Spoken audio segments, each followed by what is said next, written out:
Meu nome é Joás e eu vou trocar hoje uma ideia com vocês sobre uma coisa que Deus falou no meu coração já há algum tempo. É muito fácil assim a gente focar em Deus ou se preparar para conseguir adorar Ele com a nossa vida quando as coisas estão fluindo bem e tal, estão caminhando bem. Mas e quando Deus parece que não está perto da gente, como é que funciona? E quando Ele não responde a sua oração, quando a angústia que passa no seu coração, ela não é cessada, quando a ferida que há em você, ela não é curada. E aí, como é que a gente age? Será que Deus se esqueceu da gente? Será que Ele deixou de existir? Eu queria te convidar a abrir a sua Bíblia lá em Isaías, no capítulo 8, versículo 17. Isaías 8, 17.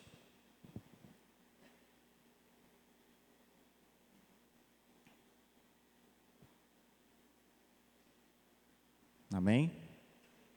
Então vamos fazer uma oração já para Deus falar com a gente desde já, do ler da palavra. Senhor, muito obrigado por essa noite, Pai, muito obrigado por tudo aquilo que o Senhor tem feito na nossa vida, fez durante todo esse ano, Pai, aqui no UP, Senhor. Que o Senhor continue caminhando ao nosso lado, falando ao coração dessa galera que está aqui, Pai. Que o Senhor tenha misericórdia da minha vida, Pai, me use para ser boca Tua para eles, Senhor.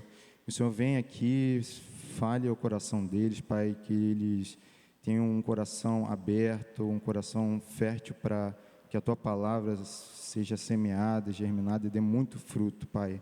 Por favor, Senhor, se faz aqui presente, tudo que a gente fizer aqui, que seja para a glória e honra do Teu nome. Amém, Senhor.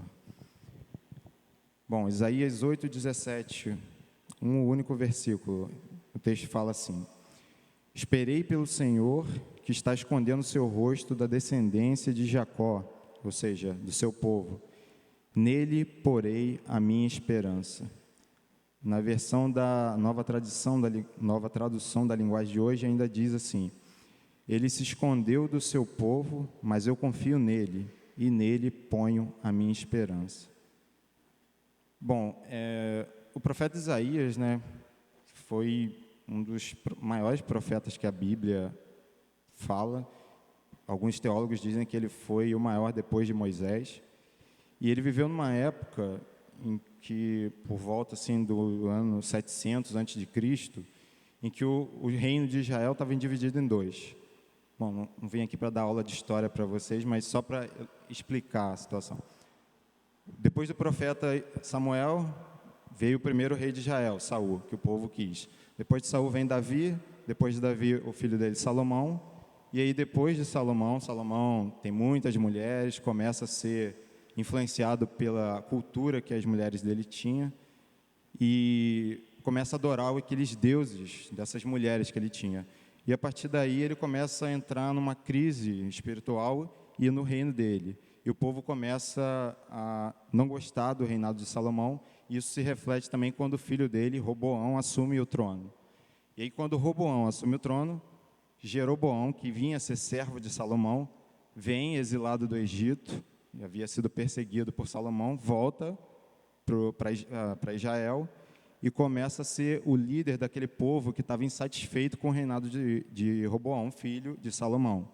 E aí é nesse tempo em que os reinos são separados. Então a gente tem o reino do norte, formado pelas 10 tribos, sendo liderada por Jeroboão, cuja capital era Samaria, e o reino do sul, que continuava sendo reinado por Roboão, cuja capital era Jerusalém. Então, o reino do norte, reino de Israel, reino do sul, reino de Judá. Então, Isaías está nesse meio aí, nessa época em que o reino do norte, que haveria de ser dominado pela Síria, Isaías prega acerca disso naquela época, profetiza ao povo as assolações que o povo haveria de passar pelo domínio da Síria, devido ao declínio daquele povo na busca pelo Senhor. Então, todo o capítulo 8 de Isaías, ele fala sobre isso, sobre as assolações que o povo viria a sofrer por causa desse domínio que a Síria viria a trazer ao povo. E aí, então, Em meio a toda aquela revelação, o profeta declara isso, que ele esperava no Senhor, mas o Senhor havia escondido o rosto do seu povo. E Isaías, apesar de ver nessa situação, ele colocou toda a fé dele no povo, toda a fé dele em Deus, e esperou pacientemente em Deus. E às vezes a gente passa por momentos assim na nossa vida, né, de profunda provação, em que Deus cessa o falar dele com a gente, cessa o falar dele com o nosso coração. E são momentos de crise para a gente. Vocês devem ter algum amigo já na vida de vocês que vocês consideram muito assim como um grande brother para vocês, aquele cara que você sempre confia, que você sempre fala, conversa. Mas às vezes, por circunstâncias, sei lá, a pessoa muda de cidade, troca de colégio, às vezes não tem mais tanto contato, vocês deixam de se falar por algum tempo, por algum momento, mas nem por isso aquela pessoa deixou de ser aquele brother seu, aquela pessoa que você confia. No nosso relacionamento com Deus também é assim. Muitas vezes a gente passa por momentos em que a gente não vai sentir a presença de Deus tão visivelmente na nossa vida, mas nem por isso Ele deixou de ser o nosso melhor brother. Philip Yancey, um grande escritor cristão americano, ele disse que em todo relacionamento passa por períodos de proximidade e distanciamento. E no relacionamento com Deus não é diferente. Por mais íntimo que a gente seja, o pêndulo sempre vai oscilar de um lado para o outro. E, cara, isso sempre vai ocorrer. Por mais maduro que você seja na fé, isso sempre vai ocorrer, porque faz parte da maturidade espiritual que Deus quer para a gente. A gente sempre vai passar por momentos assim, porque Deus quer testar a nossa fé através de circunstâncias assim, através de situações assim. Às vezes vem uma sensação muito ruim no nosso coração, de abandono, de esquecimento da parte de Deus. Parece que Deus não está vendo a gente, a angústia que se passa no nosso coração, que às vezes para a gente é imensurável. Mas, cara, acredite, Ele olha para o teu coração, Ele percebe a tua angústia. João da Cruz, um poeta espanhol do século XVI, ele deu um nome para esse período que a gente, às vezes, passa na caminhada com Deus, esse deserto espiritual, que às vezes a gente não enxerga Deus, não percebe Deus. Ele chamou esse período de a noite escura da alma. Vocês já devem ter ouvido essa expressão. Tem um outro teólogo holandês, Henry Nouwen, que chama esse período de o ministério da ausência. E ainda A.W. Tozer, também um outro escritor cristão, chama esse período de o ministério da noite. São situações do tipo, você acorda e percebe que todas as sensações de comunhão espiritual que você tem com Deus se foram. Você ora, mas nada acontece na tua vida. Você repreende o inimigo, achando que é uma batalha espiritual, mas isso também não muda nada da situação. Os seus amigos oram por você, você se jejua, confessa todos os seus pecados diante de Deus, sai por aí pedindo perdão a todo mundo que você conhece, mas ainda assim, nada muda. As suas orações parece que elas batem no teto e voltam, sabe? Você começa a se perguntar, então, o que é de errado comigo? Será que isso vai durar dias, meses? Qual o meu problema? A grande verdade é que você não tem problema nenhum. Situações como essa, como eu disse, são mais corriqueiras do que a gente imagina. Davi, ele foi um dos caras que a Bíblia fala que tiveram maior, sim, amizade com Deus. Um dos caras que tiveram maior amizade com Deus. A Bíblia até diz que ele foi chamado de o homem segundo o coração de Deus. Contudo, até Davi reclamava dos períodos de ausência de Deus na vida dele. Ele fala isso nos Salmos 10 e no Salmo 22. No Salmo 10, versículo 1, ele diz: Senhor, por que estás tão longe? Por que te escondes em tempos de angústia? E no Salmo 22, ele diz: meu Deus, por que me abandonaste? Por que estás tão longe de salvar-me? Tão longe dos meus gritos de angústia? Meu Deus, eu clamo de dia, mas não respondes. De noite eu não recebo alívio. Percebe? Davi, que era um cara que tinha ali uma parceria bizarra com Deus, até ele passava por momentos assim, em que ele não via Deus falar o coração dele. Então, é como disse, não há nada de errado com a gente. Deus vai fazer isso com a gente para testar a nossa fé, para amadurecer a gente. E a gente, às vezes, cai no pensamento de que situações assim são provocadas, às vezes, por pecados nossos ou por um castigo da parte de Deus, mas, na verdade, é apenas o teste da nossa fé.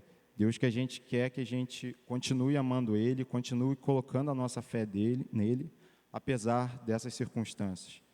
E essa talvez é o questionamento que a gente deve fazer a nós mesmos. Será que a gente vai continuar amando e confiando em Deus, mesmo que a gente não sinta a presença dEle, ou que a gente não veja sinais visíveis da presença dEle na nossa vida? Lá em Hebreus 11:1, Deus fala o que é a fé. A fé é a certeza daquilo que esperamos e a prova das coisas que não vemos.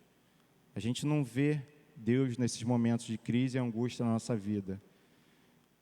Então, como a pessoa que escreveu esse texto de Hebreus 11 disse, a fé, ela é amadurecida quando a gente exerce ela, ou seja, quando a gente espera, quando a gente tem certeza daquilo que a gente espera e quando a gente não vê aquilo que a gente crê.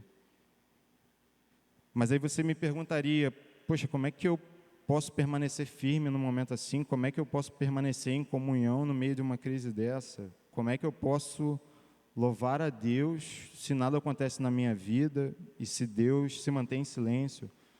Como é que eu posso manter os meus olhos em Jesus se ao invés disso eles estão cheios de lágrimas, de tanta angústia que eu sinto? Bom, teve um outro cara que a Bíblia fala também que viveu situações bizarras assim, um cara chamado Jó. E aí, lá no capítulo 1 do livro dele, versículo 25, ele diz uma das citações que eu acho mais maneiras assim na Bíblia. Ele disse: saí nu do ventre da minha mãe e nu partirei. O Senhor deu, o Senhor o levou. Louvado seja o nome do Senhor. Cara, isso é uma prova de fé assim bizarra, sabe? Perceber que tudo que você tem na sua vida, nada é seu. Tudo Deus proveu. Então, por mais que você esteja passando por um veneno espiritual assim, você ainda assim tem que dar graças a Deus por tudo aquilo que Ele proveu. Ou ainda por estar vivendo numa situação de grande aflição. E aí as aplicações que a gente tira disso para a nossa vida. Cara, quando você estiver passando por um período assim na sua vida, diga para Deus exatamente o que você está sentindo, sabe? Rasgue o seu coração diante dEle. Não há nada de errado em chegar para Deus e dizer: Deus, eu estou sentindo raiva nesse momento, eu estou sentindo rancor, remorso, amargura. Mas, cara, me liberta disso. Eu sei que eu não quero sentir isso, isso é ruim, mas, por favor, transforma meu coração. Eu estou sentindo isso agora, mas eu não quero sentir, sabe? Seja sincero com Deus. Ele quer um coração sincero e, através disso, Ele também vai aperfeiçoar a sua fé. Jó, lá também no capítulo 27 do livro dele, ele diz exatamente uma passagem relacionada a isso. Ele falou o seguinte: por isso não me calo, na aflição do meu espírito desabafarei, na amargura da minha alma farei as minhas queixas. E ainda Davi, como eu disse para vocês, no Salmo 116, versículo 10, ele fala: eu criei, por isso falei, estou completamente aflito. Percebe? Esses homens que foram grandes homens de Deus, eles também desabafaram diante de Deus, diante das suas crises, diante dos momentos em que eles não percebiam a presença de Deus na vida deles. A segunda aplicação que a gente tira disso: concentre-se no caráter imutável de Deus. Cara, Deus é bom, Ele te ama, Ele está contigo em todo momento, apesar de você poder não sentir Ele. Ele disse para você que, Ele disse para a gente que estaria com a gente em todo momento, mas também não disse que a gente sentiria a presença dEle em todo momento. Então se apegue nesse instante que você está passando esse período de aflição, de crise, nesse caráter imutável de Deus. Raymond Edman disse uma frase também que acredito que vocês já tenham ouvido aqui. Ele disse: nunca duvide na escuridão do que Deus lhe disse na luz.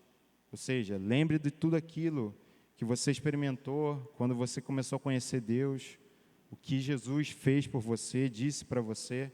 Se apegue nisso. E no momento de provação, de angústia, não se esqueça dessas coisas, sabe? Deus te ama, Deus quer o teu bem, Ele tem um plano maravilhoso para a sua vida.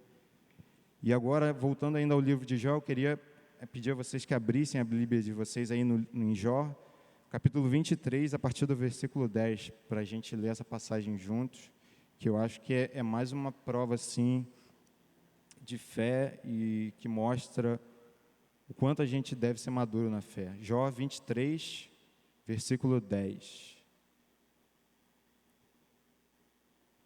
Todo mundo achou?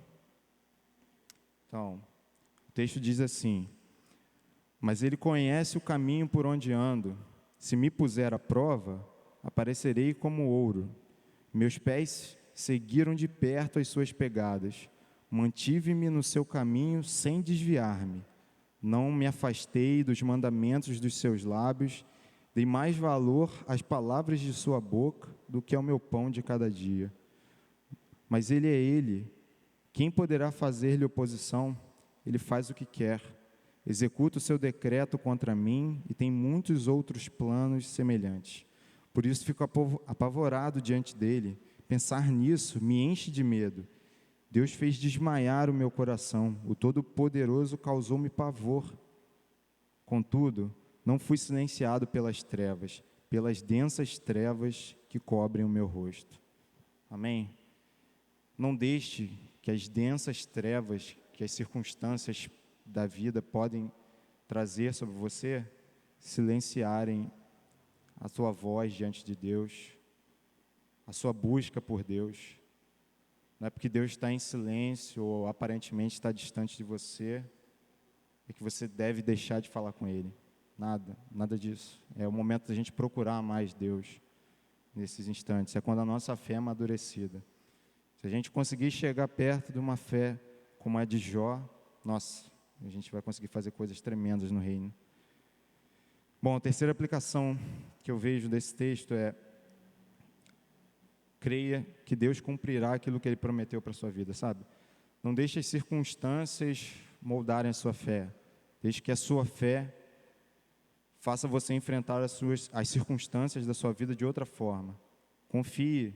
É como Jó disse no texto anterior, ele deu mais valor às palavras de Deus do que ao pão dele de cada dia, sabe? Aquilo era tudo para ele. Então, confie que Deus pode fazer tudo o que Ele prometeu que fará para a sua vida. E a quarta e última aplicação que eu tiro do texto é: lembre-se do que Deus já fez por você. O Marcão falou aqui numa pregação um tempo atrás sobre as bênçãos, né, que Deus fez durante todo esse ano na nossa vida, para a gente trazer ela à memória e como isso faz bem para a gente, lembrar de tudo que Deus já fez pela gente. Então, traz à memória tudo que Deus já fez por você, desde o início da sua caminhada, quanto Ele foi bom com você, o quanto Ele foi bom quando te resgatou do império das trevas, te fez conhecer Jesus.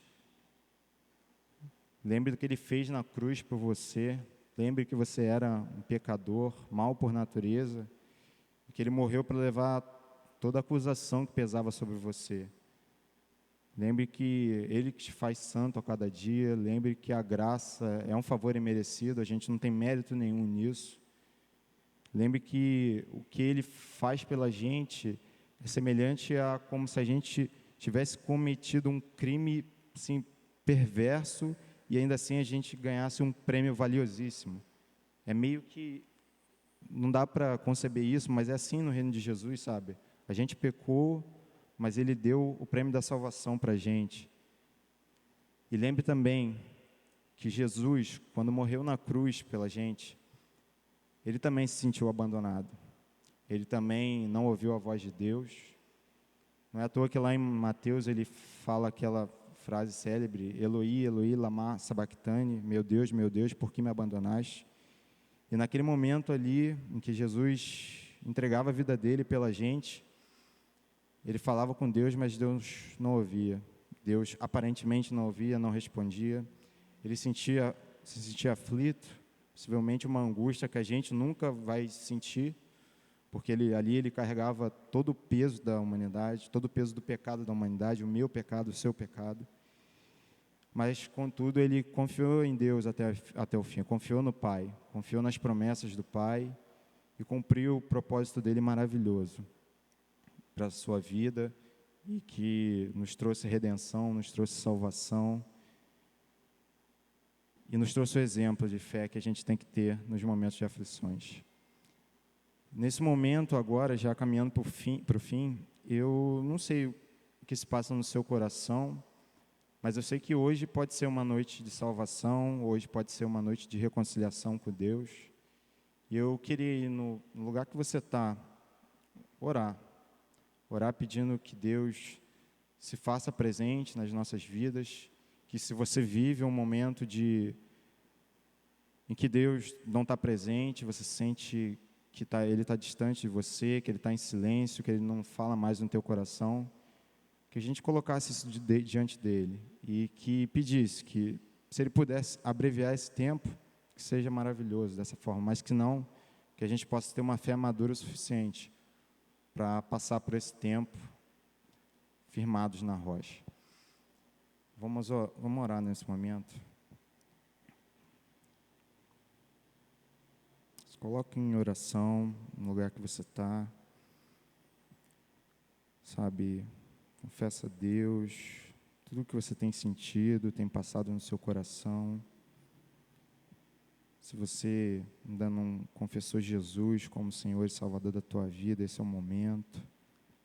É um momento de reconciliação também.